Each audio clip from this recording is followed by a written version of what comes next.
ನಮಸ್ಕಾರ friends. May 16ರ daily current affairs ಅನ್ನ ನಾವು ನೋಡಕ್ ಬಂದಿದ್ದೀವಿ. ಸೊ ಫುಲ್ ಡೀಟೇಲ್ ಆಗಿ ನಾವು ಕರೆಂಟ್ ಅಫೇರ್ಸ್ ಅನ್ನ ನೋಡೋಣ. ಏನಪ್ಪಾ ಅಂತಂದ್ರೆ ನಾವು ಕರೆಂಟ್ ಅಫೇರ್ಸ್ ನೋಡೋ ರೀತಿ ಅಥವಾ ಓದೋ ರೀತಿ ಭಾಳ ಡಿಫ್ರೆಂಟ್ ಆಗಿರ್ತದೆ.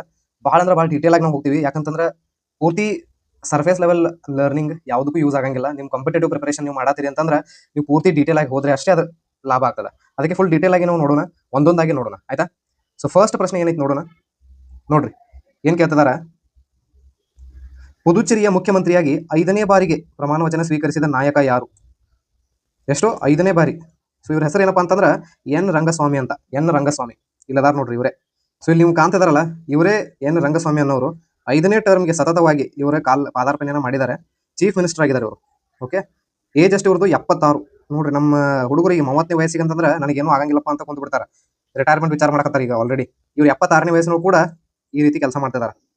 ಸೊ ಇಲ್ಲಿ ಓದ್ ಸೆರೆಮನಿ ಒಳಗೆ ಇವರಿಗೆ ಓದ್ ಕೊಡಿಸಿದವ್ರು ಯಾರಪ್ಪ ಅಂತಂದ್ರೆ ಲೆಫ್ಟಿನೆಂಟ್ ಗವರ್ನರ್ ಕೆ ಕೈಲಾಸನಾಥನ್ ಅನ್ನೋರು. ಯಾರು? ಕೆ ಕೈಲಾಸನಾಥನ್ ಇಲ್ಲಿ ಲೆಫ್ಟಿನೆಂಟ್ ಗವರ್ನರ್. ಕರೆಕ್ಟಾ?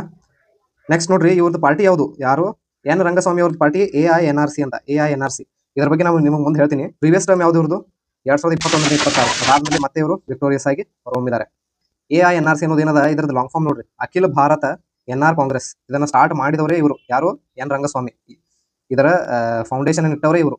ಈಗ 5ನೇ ಅವಧಿ ಇವ್ರದ್ದು ಆಲ್ರೆಡಿ ಹೇಳಿದ್ದೀನಿ. 76 ವರ್ಷದವರು. ಲೆಫ್ಟಿನೆಂಟ್ ಗವರ್ನರ್ ಯಾರು ಇಲ್ಲಿ? ಕೆ ಕೈಲಾಸನಾಥನ್. ಇವರ ಒಂದು ನೇತೃತ್ವದಲ್ಲಿ ಪ್ರಮಾಣ ವಚನವನ್ನು ಸ್ವೀಕಾರ ಮಾಡಿದ್ದಾರೆ. ನೆಕ್ಸ್ಟ್ ನೋಡ್ರಿ, ಅಖಿಲ ಭಾರತ NR ಕಾಂಗ್ರೆಸ್ ಅನ್ನೋದೇನದ, ಇದರ ಸ್ಥಾಪನೆ ಆಗಿದ್ದು 2011ರಲ್ಲಿ.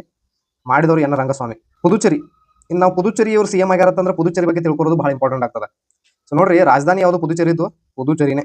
ಕೇಂದ್ರಾಡಳಿತ ಪ್ರದೇಶದ ರಾಜಧಾನಿ ಕೂಡ ಅದೇ ಆಗಿರ್ತದೆ ಮೋಸ್ಟ್ ಆಫ್ ದ ಟೈಮ್ಸ್. ಇಲ್ಲಿ ಲೆಫ್ಟಿನೆಂಟ್ ಗವರ್ನರ್ ಆಲ್ರೆಡಿ ಹೇಳಿದ್ದೀನಿ. ಶಾಸಕಾಂಗ ಸಭೆಯಲ್ಲಿ ಇರ್ತಕ್ಕಂಥ ಸ್ಥಾನಗಳು ಟೋಟಲ್ 33. ಅದರಲ್ಲಿ 30 ಎಲೆಕ್ಟೆಡ್, ಬಾಕಿ 3 ನಾಮನಿರ್ದೇಶಿತ. ಓಕೆ, ಲೋಕಸಭಾ ಸ್ಥಾನಗಳು ಎಷ್ಟು? ಒಂದೇ ಇದೆ. ರಾಜ್ಯಸಭಾ ಸ್ಥಾನಗಳು 1. ಒಬ್ಬ ರಾಜ್ಯಸಭಾ MP, ಒಬ್ಬ ಲೋಕಸಭಾ MP. ಇಷ್ಟೇ ಇದಾರೆ ಇಲ್ಲಿ. ಸೊ ಎರಡನೇ ಪ್ರಶ್ನೆ ನೋಡ್ರಿ ಹೆಂಗದ. ನವದೆಹಲಿಯಲ್ಲಿ ನಡೆಯಲಿರುವ ಬ್ರಿಕ್ಸ್ ವಿದೇಶಾಂಗ ಸಚಿವರ ಸಭೆಯ ಅಧ್ಯಕ್ಷತೆಯನ್ನ ಯಾರು ವಹಿಸಿಕೊಳ್ಳವರಿದ್ದಾರೆ ಅಂತ ಕೇಳ್ತಿದಾರೆ. ಇನ್ನೂ ಆಗಿಲ್ಲದು, ಆಗೋದದ. ಯಾರು ಇದರ ಅಧ್ಯಕ್ಷತೆಯನ್ನು ವಹಿಸಿಕೊಳ್ಳೋದಾರಪ್ಪ ಅಂತಂದ್ರೆ ಡಾಕ್ಟರ್ S ಜಯಶಂಕರ್ ಅವರು. ಯಾರು? ನಮ್ಮ ವಿದೇಶಾಂಗ ಮಂತ್ರಿಗಳು. ಇದು ಎಲ್ಲಿ ಯಾವಾಗ ನಡೆಯೋದು ಅಂತಂದ್ರೆ 14ರಿಂದ 15 ಮೇ. ಎಲ್ಲಿ? ನವದೆಹಲಿಯಲ್ಲಿ. ನವದೆಹಲಿಯೊಳಗೆ ಎಲ್ಲಿ ಅಂತಂದ್ರೆ ಭಾರತ ಮಂಟಪಂ ಅನ್ನುವಂಥ ಸಭಾಂಗಣ ಅದ, ಅದ್ರೊಳಗೆ ನಡೆಯೋದ. ಸೊ ಇಲ್ಲಿ ಏನಪ್ಪಾ ಅಂತಂದ್ರೆ ಏನೇನು ಡಿಸ್ಕಷನ್ ಮಾಡೋದಾರ, ಉದ್ದೇಶ ಏನಿದ್ರೆ ನಡೆಸೋದು ಅಂತಂದ್ರೆ ವೆಸ್ಟ್ ಏಷ್ಯಾದ ನಡ್ತಿರ್ತಕ್ಕಂಥ ಒಂದು ಕಾನ್ಫ್ಲಿಕ್ಟ್, ಜಿಯೋ ಪೊಲಿಟಿಕಲ್ ಟೆನ್ಷನ್ಸ್. ನೀವು ನೋಡ್ತಿರ್ಬೋದು, USA ಇರಾನ್ ನಡುವೆ ಯುದ್ಧ ನಡ್ತದೆ, ರಷ್ಯಾ ಯುಕ್ರೇನ್ ನಡುವೆ ನಡೀತಿರ್ತಕ್ಕಂಥ ಒಂದು ಯುದ್ಧ ಇರ್ಬೋದು. ಇವತ್ತೆಲ್ಲದ್ರ ಬಗ್ಗೆ ಡಿಸ್ಕಷನ್ ಮಾಡೋದಾಯ್ತು. ಇದನ್ನ ಡಿಸ್ಕಸ್ ಮಾಡಿದ್ಮೇಲೆ ಇನ್ನು ನಮ್ಮ ದೇಶಗಳಿಗೆ ಲಾಭ ಆಗೋ ರೀತಿಯಲ್ಲಿ ನಾವು ಹೇಗೆ ಕೋಆರ್ಡಿನೇಷನ್ ಅನ್ನ ಮಾಡ್ಬೇಕು ಅನ್ನೋದನ್ನ ಕೂಡ ಡಿಸ್ಕಷನ್ ಮಾಡೋದಾರ. ಸ್ಟ್ರಾಟಜಿಕ್ ಕೋಆರ್ಡಿನೇಷನ್ ಅಂತಾರ ಅದಕ್ಕೆ. ಓಕೆ, ಸೊ ಆಲ್ರೆಡಿ ಹೇಳಿದೆ ನಿಮ್ಗೆ 14ರಿಂದ 15 ಮೇ. ಅಧ್ಯಕ್ಷತೆ S ಸುಬ್ರಹ್ಮಣ್ಯಂ. ಭಾರತ ಮಂಟಪದಲ್ಲಿ ನಡೆಯುತ್ತದೆ. ಬ್ರಿಕ್ಸ್ ಸಂಧಿ ಬಂದ್ಮೇಲೆ ಬ್ರಿಕ್ಸ್ ಬಗ್ಗೆ ತಿಳ್ಕೊಳ್ಳೋದು ಅಷ್ಟೇ ಇಂಪಾರ್ಟೆಂಟ್. ಇದೇ ನಮ್ಮ ಒಂದು ಸ್ಪೆಷಾಲಿಟಿ. ಏನಪ್ಪಾ ಅಂತಂದ್ರೆ ಪ್ರತಿಯೊಂದು ವರ್ಡ್ ಬಗ್ಗೆ ಕೂಡ ನಾವು ಡೀಟೇಲ್ ಆಗಿ ತಿಳ್ಕೊಳ್ಳೋದು ಇಂಪಾರ್ಟೆಂಟ್. ಅದರ್ವೈಸ್ ನೀವು ಬರೀ ಪ್ರಶ್ನೆ ಮತ್ತು ಉತ್ತರ ಅಷ್ಟೇ ತಿಳ್ಕೊಂಡ್ಬಿಟ್ರಿ ಅಂತಂದ್ರೆ ಏನೂ ಲಾಭ ಆಗಂಗಿಲ್ಲ. ಬ್ರಿಕ್ಸ್ ಅನ್ನೋದೇನು? ವಿಶ್ವದ ಪ್ರಮುಖ ಉದಯೋನ್ಮುಖ ಆರ್ಥಿಕತೆಗಳ ಗುಂಪು. ಬೆಳಿತಿರ್ತಕ್ಕಂಥ ಆರ್ಥಿಕತೆಗಳು, ಮುಂದೆ ಬಹಳ ದೊಡ್ಡ ಆರ್ಥಿಕತೆಗಳು ಆಗ್ತಕ್ಕಂಥ ಚಾನ್ಸಸ್ ಇರ್ತಕ್ಕಂಥ ಒಂದು ಏನ್ ದೇಶಗಳದಾವ ಅವುಗಳ ಒಂದು ಗುಂಪು ಇದು. ಈಗ USA ಒಂದು ದೊಡ್ಡ ಆರ್ಥಿಕತೆ, ಅದೇ ರೀತಿ ಮುಂದೆ ಇಂಡಿಯಾ ಕೂಡ ಆಗುತ್ತದೆ. ಅದ್ರ ಸಂಬಂಧ ಈಗ ಇವರು ಒಂದು ತಮ್ಮದೊಂದು ಗ್ರೂಪ್ಸ್ ಅನ್ನ ಫಾರ್ಮ್ ಮಾಡ್ಕೊಂಡ್ಬಿಟ್ಟಾರೆ. ಇದ್ರೊಳಗೆ USA ಇವ್ರು ಯಾರು ತಗೊಂಡಿಲ್ಲ. ಉದಯೋನ್ಮುಖ ಆರ್ಥಿಕತೆಗಳು ಅಷ್ಟೇ ಅದಾವ ಇದ್ರೊಳಗೆ. ಫಸ್ಟ್ ಆಫ್ ಆಲ್ ಇದು 2006 ಒಳಗೆ ರಚನೆ ಆಗಿತ್ತು. ಅವಾಗ ಇದರ ಹೆಸರು ಬ್ರಿಕ್ ಅಷ್ಟೇ ಇತ್ತು. ಏನಿತ್ತು? ಬ್ರಿಕ್. ಯಾಕಂದ್ರೆ ಇದ್ರೊಳಗೆ 4 ದೇಶಗಳಿದ್ವು. ಯಾವ? Brazil, Russia, Bharat, China. ಅದ್ರ ಸಂಬಂಧ ಇದಕ್ಕೆ ಬ್ರಿಕ್ ಅಂತ ಕರಿತಿದ್ರು. ಇದರ ಫಸ್ಟ್ ಶೃಂಗಸಭೆ ಅಥವಾ ಸಮಿಟ್, ಶೃಂಗಸಭೆಗೆ ಇಂಗ್ಲಿಷ್ ಒಳಗೆ ಸಮಿಟ್ ಅಂತಾರೆ, ನಡೆದಿದ್ದು ಯಾವಾಗ? 2009. ಎಲ್ಲಿ? ಎಕ್ಟೆರಿನ್ಬರ್ಗ್, ರಷ್ಯಾದೊಳಗೆ. ಫಸ್ಟ್ ನಡೆದಿದ್ದು ರಷ್ಯಾದೊಳಗೆ, ನೆನ್ಪಿಟ್ಕೊಳ್ರಿ. ಆಮೇಲೆ 2010 ಒಳಗೆ ಇದ್ರೊಳಗೆ ಸೌತ್ ಆಫ್ರಿಕಾ ಸೇರ್ಕೊಂಡ್ಮೇಲೆ ಇದ್ರ ಹೆಸರು ಬ್ರಿಕ್ಸ್ ಆಗಿಬಿಡ್ತು. ಲಾಸ್ಟಿಗೆ S1 ಜಾಯ್ನ್ ಆಗಿಬಿಡ್ತು. ಸೊ ಈಗ ರೀಸೆಂಟ್ಲಿ ಮತ್ತೆ ಸದಸ್ಯರು ಜಾಯ್ನ್ ಆಗ್ಯಾರ. 2024 ಒಳಗೆ ಯಾರ್ಯಾರ 5 ಮಂದಿ ಜಾಯ್ನ್ ಆಗ್ಯಾರ. Egypt, Ethiopia, Iran, Saudi Arabia ಮತ್ತು UAE. ಇನ್ನು 2025 ಒಳಗೆ ಇಂಡೋನೇಷ್ಯಾ ಕೂಡ ಜಾಯ್ನ್ ಆಗ್ಯದ. ಟೋಟಲ್ ಈಗ 11 ಸದಸ್ಯ ರಾಷ್ಟ್ರಗಳು ಅದಾವೆ ಇದ್ರ ಬ್ರಿಕ್ಸ್ ಒಳಗೆ. ಓಕೆ, ಇನ್ನಿಷ್ಟು ತಿಳ್ಕೊಂಡೆ ಬಂದ್ಮೇಲೆ ರೀಸೆಂಟ್ ಸಮಿಟ್ಸ್ ಅನ್ನ ತಿಳ್ಕೊಳ್ಳೋದು ಇಂಪಾರ್ಟೆಂಟ್. 2024 ಒಳಗೆ ರಷ್ಯಾದೊಳಗೆ, ಇಲ್ಲಿ ಕಜಾನ್ ಸಿಟಿ ಒಳಗೆ ಆಗ್ಯದ. 25 ಒಳಗೆ ಬ್ರೆಜಿಲ್, ಅಂಡ್ ಈ ವರ್ಷ ಇಂಡಿಯಾದೊಳಗೆ ನಡೆಯೋದ. ನೋಡ್ರಿ, ನಾವು ಯಾವ ರೀತಿ ಅಭ್ಯಾಸ ಮಾಡಿದ್ವಿ ಅಂತ ಸ್ವಲ್ಪ ತಿಳ್ಕೊರಿ. ಒಂದು ಸಮಿಟ್ ಬಗ್ಗೆ ನಾವು ಅರ್ಥ ಮಾಡ್ಕೊಳ್ತೀವಿ. ಇದರ ಉದ್ದೇಶ ಏನು, ಎಲ್ಲಿ ಯಾವಾಗ ಸ್ಟಾರ್ಟ್ ಆಯ್ತು, ಇದರ ಮೆಂಬರ್ ರಾಷ್ಟ್ರಗಳು ಯಾವುವು, ಆಮೇಲೆ ಎಲ್ಲೆಲ್ಲಿ ನಡೆದು, ಇವನ್ನೆಲ್ಲ ತಿಳ್ಕೊಳ್ಳೋದು ಭಾಳ ಇಂಪಾರ್ಟೆಂಟ್. ಈ ರೀತಿ ನಿಮ್ಮ ಅಭ್ಯಾಸ ಮಾಡುವಂಥ ಒಂದು ಫ್ಲೋ ಇರ್ಬೇಕು. ಫ್ಲೋ ಬಿಟ್ಟು ಇವತ್ತೊಂದು ಅಭ್ಯಾಸ ಮಾಡಿ ನಾಳೆ ಒಂದು ಅಭ್ಯಾಸ ಮಾಡಿ ಎಲ್ಲ ಜಂಬಲಪ್ ಆಗಬಾರ್ದು. ಒಂದು ತಿಳ್ಕೊಳ್ತೀವಿ ಅಂತಂದ್ರೆ ಅದನ್ನ ಪ್ರಾಪರ್ ಆಗಿ ತಿಳ್ಕೊಬೇಕು. ಕರೆಕ್ಟಾ? 3ನೇ ಪ್ರಶ್ನೆಗೆ ಹೋಗೋಣ. ಮೇ 2026ರಲ್ಲಿ ವಿಶ್ವ ವಲಸೆ ಪಕ್ಷಿ ದಿನವನ್ನು ಯಾವಾಗ ಆಚರಣೆ ಮಾಡಲಾಯಿತು? ಇದೇ ಪ್ರಶ್ನೆ. ವಿಶ್ವ ವಲಸೆ ಪಕ್ಷಿ ದಿನ, ಇದಕ್ಕೆ ಇಂಗ್ಲಿಷ್ನೊಳಗೆ ವರ್ಲ್ಡ್ ಮೈಗ್ರೇಟರಿ ಬರ್ಡ್ ಡೇ ಅಂತ ಕರೀತಾರೆ.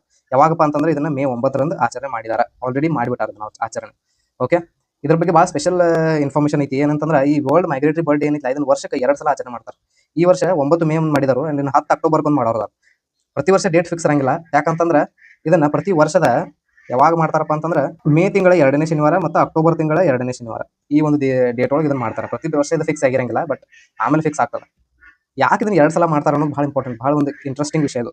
ಏನಂತಂದ್ರೆ ಪಕ್ಷಿಗಳು ಮೇದಾಗ ಏನು ಮಾಡ್ತಾವ, ವಲಸೆ ಸ್ಟಾರ್ಟ್ ಮಾಡ್ತಾವ, ಮೈಗ್ರೇಷನ್ ಸ್ಟಾರ್ಟ್ ಮಾಡ್ತಾವ, ಫುಡ್ ಅನ್ನು ಹುಡ್ಕೊಂಡು ಹೋಗೋದಾಗಿರ್ಬೋದು, ಯಾವುದೇ ಒಂದು ರೀಸನ್ದಿಂದ ವಲಸೆಯನ್ನು ಸ್ಟಾರ್ಟ್ ಮಾಡ್ತಾವ.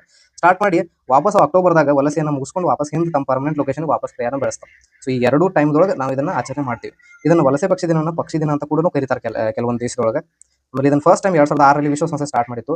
ವಿಶ್ವ ವಲಸೆ ಪಕ್ಷಿ ದಿನ ಇದೆ. ಇದರದೊಂದು ಥೀಮ್ ಅದ. ಆ ಥೀಮ್ ಏನು, every bird counts and your observations matter. ಏನಿದ್ರ ಅಂತಂದ್ರೆ ಪ್ರತಿಯೊಂದು ಪಕ್ಷಿನೂ ಇಂಪಾರ್ಟೆಂಟ್, ಆಮೇಲೆ ನಿಮ್ಮ ಅಬ್ಸರ್ವೇಷನ್ಗಳು ಕೂಡ ನಮಗೆ ಮ್ಯಾಟರ್ ಆಗ್ತಾವ ಅಂತ ಒಂದು ಇವ್ರು ಹೇಳ್ತಿದ್ದಾರೆ. 4ನೇ ಪ್ರಶ್ನೆಗೆ ಹೋಗೋಣವಾ. ಇತ್ತೀಚೆಗೆ ಪ್ರಾರಂಭಿಸಲಾದ ಸೇಹತ್ ಮಿಷನ್ ಇದು ಯಾವುದಕ್ಕೆ ಸಂಬಂಧಿಸಿದೆ ಅಂತ ಕೇಳ್ತಿದ್ದಾರೆ. ಸೇಹತ್ ಮಿಷನ್ ಅನ್ನೋದು ಏನದ, ಭಾರತ ಸರ್ಕಾರ ಸ್ಟಾರ್ಟ್ ಮಾಡಿರ್ತಕ್ಕಂಥದ್ದು. ಇದು ಯಾವುದಕ್ಕೆ ಸಂಬಂಧಪಟ್ಟಿದೆ, ಸಮಗ್ರ ಕೃಷಿ, ಪೋಷಣೆ ಮತ್ತು ಆರೋಗ್ಯ ಮಾದರಿ. ಇಂಗ್ಲೀಷ್ನಾಗ ಹೇಳ್ಬೇಕಂದ್ರೆ agriculture, nutrition and health care, ANH. ಇವ್ರ ಬಗ್ಗೆ ಇದನ್ನು Sehat mission is related to these 3. ಹೆಂಗಪ್ಪ ರಿಲೇಟೆಡ್ ಅದ ಅದನ್ನೆಲ್ಲ ಹೇಳ್ತೇನೆ ನಾನು ನಿಮಗೆ. ಸೇಹತ್ ಮಿಷನ್ ಅನ್ನು ಸ್ಟಾರ್ಟ್ ಮಾಡಿರೋರು ಫಸ್ಟ್ ಆಫ್ ಆಲ್ ICMR ಮತ್ತು ICAR. ಇವು ICMR ICAR ಬಗ್ಗೆ ಮುಂದೆ ಹೇಳ್ತೇನೆ. ಸೇಹತ್ ಮಿಷನ್ ಅನ್ನು ನೋಡ್ರಿ, ಇದ್ರ 3 ಕಂಬಗಳು ಅದಾವು. ಒಂದು ಹೆಲ್ತ್, ಒಂದು ಅಗ್ರಿಕಲ್ಚರಲ್ ಟ್ರಾನ್ಸ್ಫಾರ್ಮೇಷನ್, ಒಂದು ಸೈನ್ಸ್ ಎಕ್ಸಲೆನ್ಸ್ ಅಥವಾ ನ್ಯೂಟ್ರಿಷನ್ದಾಗ ಬರ್ತದೆ. ಏನೇನು ಅಗ್ರಿಕಲ್ಚರು, ನ್ಯೂಟ್ರಿಷನ್, ಹೆಲ್ತ್ ಕೇರ್, 3 ಸ್ತಂಭಗಳು ಅದಾವೆ. ಈ 3ಗಳನ್ನ ಯೂಸ್ ಮಾಡಿ ಏನು ಮಾಡ್ತೀವಿ, ಯಾವ ಅಗ್ರಿಕಲ್ಚರ್, ನ್ಯೂಟ್ರಿಷನ್, ಹೆಲ್ತ್ ಕೇರ್ಗಳನ್ನ ಯೂಸ್ ಮಾಡಿ ನಮ್ಮ ಪಬ್ಲಿಕ್ನ ಹೆಲ್ತ್ ಅನ್ನ ಹೆಂಗೆ ಸುಧಾರಿಸಬೇಕು ಅನ್ನೋದ್ರ ಬಗ್ಗೆ ಒಂದೇನು ಪ್ಲಾನಿಂಗ್ ಮಾಡಲಾಗಿದೆ. ಅದಕ್ಕೆ ಒಂದು ಸೇಹತ್ ಮಿಷನ್ ಅಂತ ಕರೀತಾರೆ. ಸೊ ಯಾವ ರೀತಿ ಇವು 3 ಅದ್ರೊಳಗೆ ಹೆಲ್ಪ್ ಆಗ್ತಾವ ಅಂತಂದ್ರೆ, ಅಗ್ರಿಕಲ್ಚರ್ ನೋಡ್ರಿ, ಅಗ್ರಿಕಲ್ಚರ್ ಒಳಗೆ ಈಗಿನ ಕಾಲದ ಆರ್ಗ್ಯಾನಿಕ್ ಅಗ್ರಿಕಲ್ಚರ್ ಸ್ಟಾರ್ಟ್ ಆಗ್ಯದ. ಯಾಕಂತಂದ್ರೆ ತುಂಬಾ ಪೆಸ್ಟಿಸೈಡ್ಸ್ಗಳನ್ನ ಯೂಸ್ ಮಾಡಿ ನಮ್ಮ ಹೆಲ್ತ್ ಕೆಡ್ಲಿಕ್ಕತ್ತದ, ಕ್ಯಾನ್ಸರ್ಗಳು ಅವು ಇವು ಭಾಳ ಹೊಲಸ ರೋಗಗಳು ಬರಾಕತ್ತಾವ. ಆದ್ರಿಂದ ಅಗ್ರಿಕಲ್ಚರ್ನ ಯೂಸ್ ಮಾಡ್ಕೊಂಡು ಹೆಲ್ತ್ ಅನ್ನು ಸುಧಾರಿಸಬಹುದು ಅನ್ನೋದೊಂದು ನಂಬಿಕೆ. ನೆಕ್ಸ್ಟ್ ನ್ಯೂಟ್ರಿಷನ್ ಹೆಂಗೆ ಹೆಲ್ಪ್ ಮಾಡ್ತದೆ, ಈಗಿನ ಕಾಲದಾಗ ನೀವು ನೋಡ್ತಿರ್ಬೋದು, ಭಾರತದೊಳಗೆ ಎಲ್ಲರಿಗೂ ಗೊತ್ತಿರೋದು ಏನಂತಂದ್ರೆ ಇಂಡಿಯಾದೊಳಗೆ ಪ್ರೋಟೀನ್ ಮತ್ತು ಫೈಬರ್ನೇ ಇಲ್ಲ ಊಟದೊಳಗೆ, ತುಂಬಾ ಕಡಿಮೆ ಅದ, ಬರೀ ಕಾರ್ಬೋಹೈಡ್ರೇಟ್ಸ್ ಇರ್ತದೆ. ಅದರಿಂದ ನ್ಯೂಟ್ರಿಷನ್ ಒಳಗೆ ಪ್ರೋಟೀನ್ ಆಯಿತು, ಫೈಬರ್ ಆಯಿತು, ಅಥವಾ ಇನ್ನೂ ಅದರ್ ಮೈಕ್ರೋ ನ್ಯೂಟ್ರಿಯೆಂಟ್ಸ್ ಎಲ್ಲ ಒಂದು ಈಕ್ವಲ್ ಪ್ರಪೋರ್ಷನ್ಸ್ ಒಳಗೆ ಹಾಕಿ ನ್ಯೂಟ್ರಿಷನ್ ಅನ್ನು ಇಂಪ್ರೂವ್ ಮಾಡೋದ್ರಿಂದ ಕೂಡ ನಮ್ಮ ಪಬ್ಲಿಕ್ ಹೆಲ್ತ್ ಇಂಪ್ರೂವ್ ಆಗ್ತದೆ. ಆಮೇಲೆ ಇನ್ನೊಂದು ಹೆಲ್ತ್ ಕೇರ್ ಒಳಗೆ 2 ಪಾರ್ಟ್ಸ್ ಅದಾವ ನೋಡ್ರಿ. ಏನಂದ್ರೆ ಒಂದು ಪ್ರಿವೆನ್ಷನ್, ಇನ್ನೊಂದು ಅರ್ಲಿ ಡಿಟೆಕ್ಷನ್. ಹೆಲ್ತ್ ಕೇರ್ ಒಳಗೆ ಏನಂದ್ರೆ ಯಾವುದೋ ಒಂದು ರೋಗ ಆಗೋಕ್ಕಿಂತ ಮೊದಲ ಅದನ್ನು ಪ್ರಿವೆಂಟ್ ಮಾಡೋದಕ್ಕೆ ಏನಂತಾರೆ, ಪ್ರಿವೆನ್ಷನ್. ಆಮೇಲೆ ಇನ್ನು ಯಾವುದೇ ಒಂದು ರೋಗ ಆದಮೇಲೆ ಅದನ್ನು ಆದಷ್ಟು ಬೇಗ ಡಿಟೆಕ್ಟ್ ಮಾಡಿ ಅದನ್ನು ಸಾಲ್ವ್ ಮಾಡೋದಕ್ಕೆ ಏನಂತಾರೆ, ಕ್ಯೂರ್ ಮಾಡೋದಕ್ಕೆ ಏನಂತಾರೆ, ಅರ್ಲಿ ಡಿಟೆಕ್ಷನ್ ಅಂತ ಕರೀತಾರೆ. ಸೊ ಇವು 3 ಸೇರಿ ನಮ್ಮ ಸೇಹತ್ ಮಿಷನ್ ಲಾಂಚ್ ಮಾಡ್ಯಾರ. ಇದ್ರ ಬಗ್ಗೆ ಇನ್ನೂ ಇನ್ಫಾರ್ಮೇಷನ್ ಭಾಳ ಅದ, ಅದನ್ನು ನಾನು ನಿಮ್ಗೆ ಆಲ್ರೆಡಿ ಅಲ್ಲಿ ಸಿಂಪಲ್ ಆಗಿ ಹೇಳ್ಬಿಟ್ನಿ. ಇದನ್ನು ಸ್ಟಾರ್ಟ್ ಮಾಡಿದವರು ICMR ಮತ್ತು ICAR, ಏನೋ Indian council of medical research. ಒಬ್ರು ಇವರು, ಇನ್ನೊಬ್ರು Indian council of agricultural research. ಇವರಿಬ್ರು ಕೂಡ ಸ್ಟಾರ್ಟ್ ಮಾಡ್ಯಾರ. ಸೇಹತ್ ಒಂದು ಲಾಂಗ್ ಫಾರ್ಮ್ ಅದ, ನೆನ್ಪಿಟ್ಬೋದು. Science excellence for health through agricultural transformation. ಉದ್ದೇಶ ಏನ, ಇದನ್ನ ಆಲ್ರೆಡಿ ಹೇಳಿದೆ ನಮಗೆ. ಅಗ್ರಿಕಲ್ಚರ್, ನ್ಯೂಟ್ರಿಷನ್, ಹೆಲ್ತ್ ಕೇರ್ 3ಗಳನ್ನ ಜೋಡಿಸಿ ಪಬ್ಲಿಕ್ ಹೆಲ್ತ್ ಔಟ್ಕಮ್ಸ್ ಅನ್ನ ಪಡೆಯೋದು. ಕರೆಕ್ಟ್. ನೆಕ್ಸ್ಟ್ ನೋಡ್ರಿ, ಈ ಮಿಷನ್ ಫೋಕಸ್ ಏನು ಹೇಳೇನು already. Prevention and early detection, nutrition improvement, evidence based health care solutions, scientific data ಆಧಾರದ ಮೇಲೆ ಉನ್ನತ ಸೌಲಭ್ಯಗಳನ್ನು ಒದಗಿಸೋದು, ಆಮೇಲೆ ಪ್ರಿವೆಂಟಿವ್ ಹೆಲ್ತ್ ಕೇರ್. ಇದು ಏನಂದ್ರೆ ಕೇವಲ ರೋಗದ ನಿವಾರಣೆ ಅಷ್ಟೇ ಅಲ್ಲ, ರೋಗ ಆಗೋದಕ್ಕಿಂತ ಮುಂಚೆನೇ ಅದನ್ನು ನಿಲ್ಲಿಸೋದಕ್ಕೆ ಪ್ರಿವೆಂಟಿವ್ ಹೆಲ್ತ್ ಕೇರ್ ಅಂತ ಕರೀತಾರೆ. ICMR ಅಂದಿ ಬಂದ್ಮೇಲೆ ಅದ್ರ ಬಗ್ಗೆ ತಿಳ್ಕೊಳ್ಳೋದು ಇಂಪಾರ್ಟೆಂಟ್. ICMR ಏನಿದು ಭಾರತದ ಅತಿ ದೊಡ್ಡ ಮೆಡಿಕಲ್ ರಿಸರ್ಚ್ ಆರ್ಗನೈಸೇಷನ್, ಭಾರತದಾಗ ಅತಿ ದೊಡ್ಡದು. ಏನು ಮಾಡ್ತದೆ, ರೋಗಗಳು, ವ್ಯಾಕ್ಸಿನ್ಗಳು ಮತ್ತು ಪಬ್ಲಿಕ್ ಹೆಲ್ತ್ ಕುರಿತು ರಿಸರ್ಚ್ ಮಾಡ್ತದೆ. ರಿಸರ್ಚ್ ಮಾಡಿ ವ್ಯಾಕ್ಸಿನ್ಗಳು ತಯಾರು ಮಾಡೋದಾಯ್ತು, ಅಥವಾ ಮೆಡಿಸಿನ್ಸ್ ಅನ್ನ ಇಂಟ್ರೊಡ್ಯೂಸ್ ಮಾಡೋದಾಯ್ತು, ಇವನ್ನೆಲ್ಲ ಮಾಡ್ತದೆ.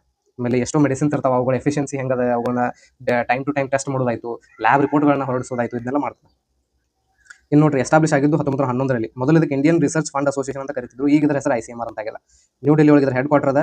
ಇದರ ಮಿನಿಸ್ಟ್ರಿ ಯಾವ್ದ್ರ ಅಂಡರ್ ಬರ್ತದೆ ಅಂದ್ರೆ ministry of health and family welfare under ಇದು ಬರ್ತದೆ.